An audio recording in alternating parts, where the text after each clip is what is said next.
Good morning sa inyo mga guys, boys and girl. Tayo ngayon ay magtitinda ng tinapay. Everyday routine natin ito.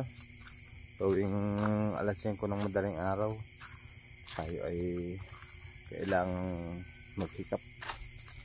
Kailangan natin pumasyal sa iba't ibang lugar. Tayo ay magtitinda ng tinapay, magdi-deliver. Yan ang ating trabaho araw-araw. Nawa ay pagpalain tayo ng Panginoon. Gabayan tayo sa bawat minuto. Araw-araw tayo ay kanyang tulungan sa ating mga pangarap. Deliver tayo ng mga tinapay nating paninda.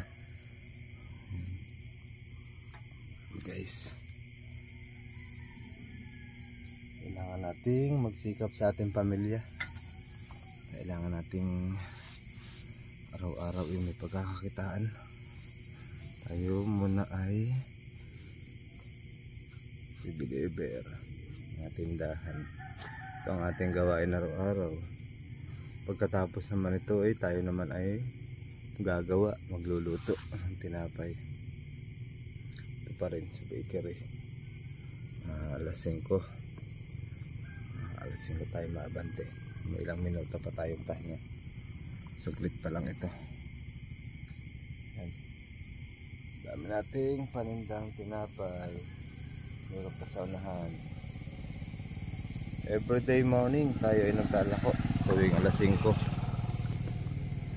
Shout out sa mga customer na solid. Talaga namang super solid sa akin.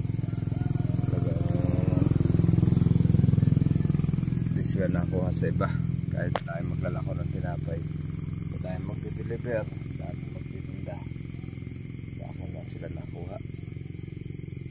Salamat po sa inyong support. Thank you po Lord sa lagi mo pong paggabay sa amin.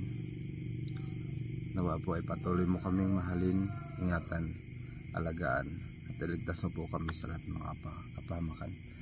Panginoon Jesus.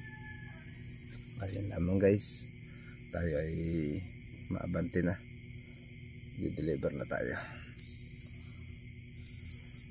Bye bye.